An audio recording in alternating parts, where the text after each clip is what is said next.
Okay, so in this video, I'm going to actually do this question from H2 Physics ACUS paper 2016, paper 1, question 29. Let me just bring it down a little bit. In this particular question, this question wants you to find the potential difference between the junctions X and Y of this network of resistors. Now, if you look at this junction XY, you will notice that this question would be a very straightforward question. If you knew what is the current flowing through the 8 ohm resistor, or the current in this part of the circuit, the two 4 ohm resistors. However, we do not know this particular current. So before you can actually work out this potential difference, the first thing you actually need to do is go and collapse this circuit into something that you can actually work out. All right. And one of the ways to collapse the circuit is to do in H2 physics papers is to do what we call a stepwise collapsing of the circuit. And to do so, it makes sense for you, if you can't tell which resistors are in series and parallel, it makes sense for you to actually try and redraw the circuit out. So I'm going to redraw the circuit because it's going to help me. All right, and instead of writing 6 ohms, I'm just going to put the value of the resistor just beside the resistance. In this case, I'm just going to copy out very quickly. So this is 4 ohms, and then this is 8, and then this is 4, and actually this is 4 as well. And so this is the equivalent circuit. And remember, we want to find the potential difference across X and Y. So I'm going to preserve the X and Y network at this moment. So the first thing we're going to collapse is the easiest circuit part to collapse would be this 4 ohm and this 4 ohm resistors. We can see that if you take your highlighter and then you imagine the current flowing, that there's the same current will actually flow through both 4 ohm resistors. So these two resistors are in series with each other. So first concept we will need is that resistors in series, when two resistors are in series, the effective resistance is actually R1 plus R2. With that, I can collapse this.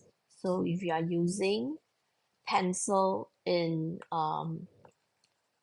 your paper in exams, that will be very easy, and you can collapse this, and these two resistors will collapse. 4 plus 4 will give me 8 ohms. All right, and with this you can also see very obviously, I'll take out my highlighter, that these two resistors, 8 ohm resistors at the edge, are actually in parallel with each other, so they have the same potential difference across them.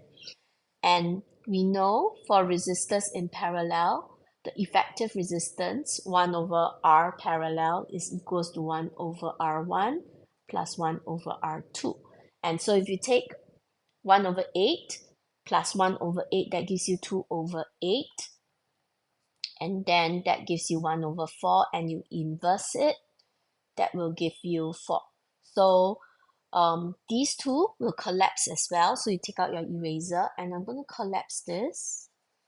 And the effective resistance across it is now 4 ohms.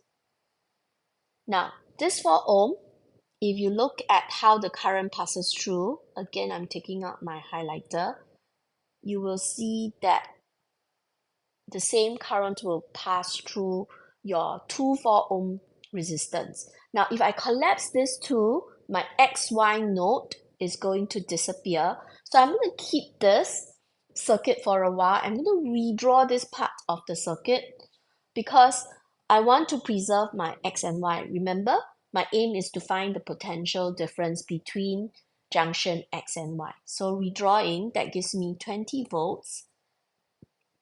This is still 6 ohms. And then I will have my 8. And then these two 4 ohm resistors are in series, so they will add up to be 8 as well.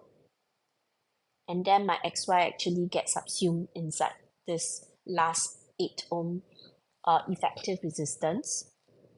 And then one more step, I'm going to collapse this two now.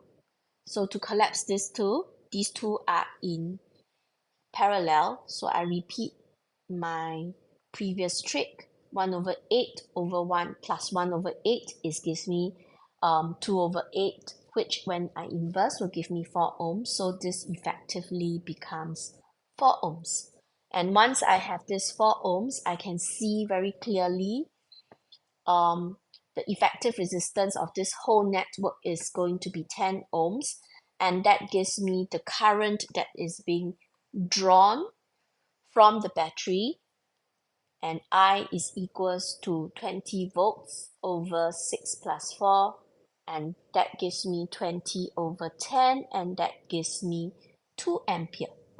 So back to this circuit. So 2 ampere comes out.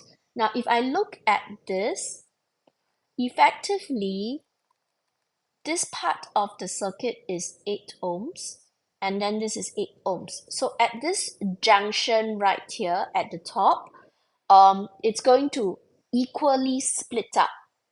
So I will have 1 ampere and 1 ampere passing through each part of the junction, 1 ampere passing through both the 4 ohm resistor and another 1 ampere passing through the 8 ohm resistor.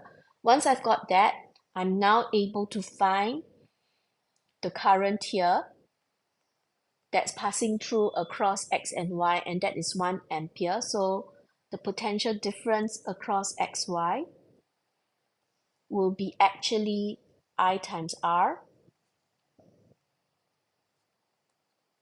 and that gives me 1 ampere times 4 ohms, and that gives me 4 volts.